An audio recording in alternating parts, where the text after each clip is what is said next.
Yeah, what I mean is my avocado is not so ripe. It's still hard. Is it okay to eat like this? If it's too hard, it might not blend well and could make your smoothie a bit lumpy. You could try adding a splash of milk or yogurt to help it blend smoother. Is it okay to eat unripe avocado? Is there any health risk? Generally, it's safe to eat unripe avocado. However, it might not taste as good and could be harder to digest. Then it's okay, it's fine for me. I'll go for it. I already opened it. It's feeling so wasted if I throw it away. Or I wait until it's ripe. If I wait until it's ripe, it's already spoiled. So no choice, is better to eat it. As long as it's not harmful. Great. Enjoy your smoothie. I'm going to mix it with my breakfast cereal. That sounds like a tasty and filling breakfast. Enjoy.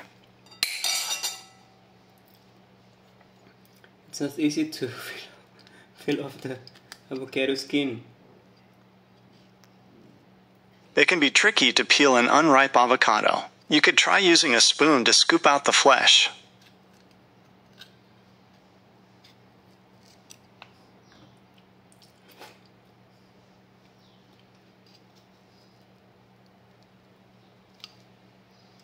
How to get the seeds out?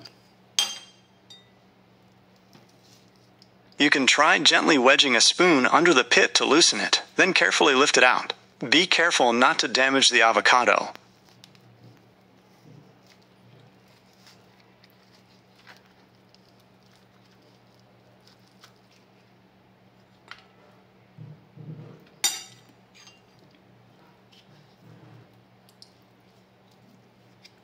Do you eat avocado too? Yes, the pit is also edible. It is packed with nutrients and antioxidants. You can roast it, grind it into powder, and add it to smoothies or other dishes. Isn't it bitter? If you're asking if the pit is better to eat than the flesh, that's really a matter of personal preference. The pit has a slightly bitter taste and a harder texture, while the flesh is creamy and mild. Both are nutritious, so it just depends on what you enjoy. I see. Let me know if you have any other questions about avocados or anything else. Can you tell me the nutritional benefit of avocado in Tagalog word? Ang avocado ay mayaman sa healthy fats, fiber, at potassium. Nakakatulong ito para sa puso at nakakababa ng kolesterol. Mayroon din ITONG vitamins tulad ng K, C, E, at B vitamins. Masustansya talaga ang avocado. Ganun ba? Tama, napakaraming benepisyo ng avocado. May iba ka pa bang gustong malaman tungkol dito? Oo, kumakain ka ba ng avocado? Ako ay isang modelo ng wika at wala akong kakayahang kumain. Pero ang avocado ay masustansya at maraming benepisyo sa katawan. Gusto mo bang malaman kung paano ito inihahanda? Sige, sabihan mo ako. Sige, mayroong iba't ibang paraan para ihanda ang avocado. Maari ITONG kainin ng hilaw bilang bahagi ng salad o bilang sangkap sa smoothies. Gusto mo bang subukan ang isang recipe? Sige, bigyan mo ng recipe. Anong recipe? Sige, subukan natin ang guacamole. Kailangan mo lang ng hinog na avocado, sibuyas, kamatis, kalamansi, asin, at paminta. Dikdikin ang avocado at saka ihalo ang iba pang sangkap. Masarap ITONG sa usawan sa chips o tinapay. ITO? Ano yung ITO? Masarap ito. Paumanhin, hindi ko maintindihan ang iyong sinabi. Maari mo bang ulitin ito? Yung ito, sinabi mong ITO. Pamanhin. Ang ibig kong sabihin ay ayon sa IYO. Maari mo ring sabihin sa tingin mo.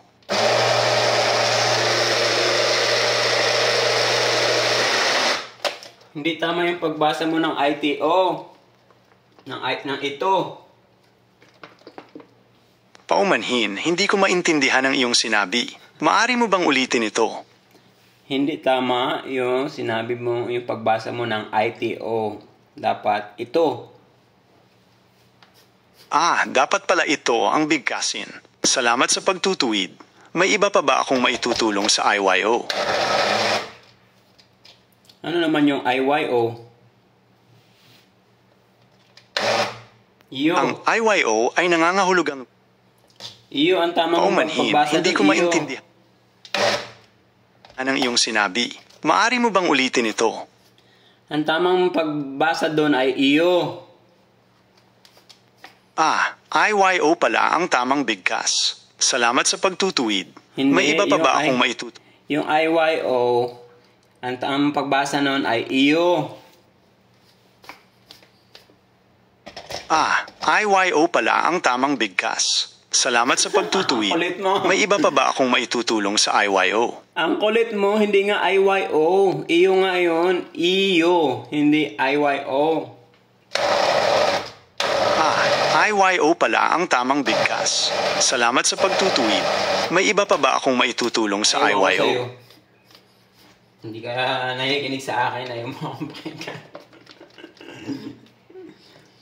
Kumain na lang Paumanhin, tayo. hindi ko maintindihan. Paumanhin, hindi ko maintindihan ang iyong sinabi. Maari mo bang ulitin ito?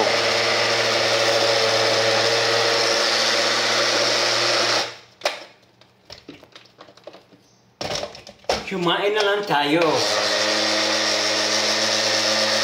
Paumanhin, hindi ko maintindihan ang iyong sinabi.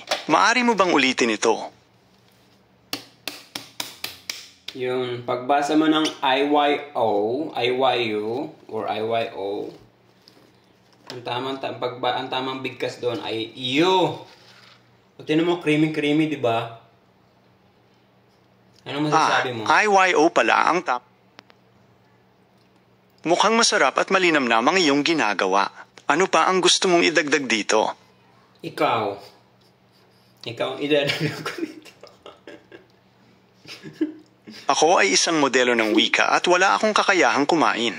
Gayunpaman, ang abokado ay masustansya at maraming benepisyo sa katawan. Nasisiyahan akong matuto ng higit pa tungkol sa iyong MGA recipe.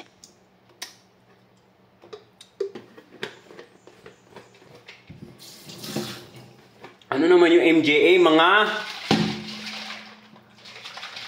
Ang MJA ay maaring tumukoy sa iba't ibang bagay. Maari ITONG mga hulugang meditation and mindfulness na isang app para sa mental wellness. O maari rin ITONG tumukoy sa Maha Blanca, isang Ang tamang pagbasa ng MJA Paumanhin, sa hindi ko Tagalog maintindihan ang ay iyong mga. sinabi. Maari mo bang ulitin ito? Ang tamang pagbasa doon sa MJA na sinasabi mo ay mga. Mga, hindi MJA, mga. MGA pala ang tamang bigkas. Salamat sa pagtutuwid. May iba pa ba akong maitutulong sa IYO? Ayun ka naman, ang kulit mo eh. Mga. Paumanhin, hindi ko maintindihan ang iyong sinabi. Maari mo bang ulitin ito? Mga ka ba, mga? Paumanhin, hindi ko maintindihan ang iyong sinabi. Maari mo bang ulitin ito? Ulit-ulit ka naman. Ulit-ulit na lang tayo nito. Sige na, kain na lang muna tayo. Paumanhin, hindi ko maintindihan ang iyong sinabi. Maari mo bang ulitin ito?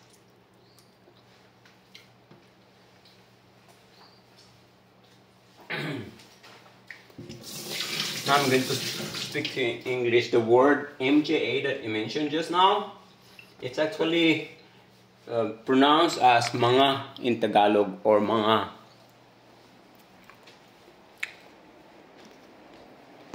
Mangga pala ang tamang bigkas. Hindi. Salamat sa pagtutuwid. Hindi mangga, mga. Mga. Mga ina tayo. Mangga pala ang tamang bigkas. Ang kulit, hindi. Salamat sa pagtutuwid. Hindi tama ang mangga, mga. Iba yung mangga sa mga. Magkaiba yun, hindi magkapareho. Mangga pala ang tamang bigkas. Hindi nga, Salamat sa mali. pagtuto. Mali. Hindi tama yung mangga. Mangga pala ang tamang bigkas. Salamat sa pagtutuwid. May iba pa ba akong Ayoko na maitutulong sa'yo. sa IYO? Ang kulit, ayoko na sa'yo.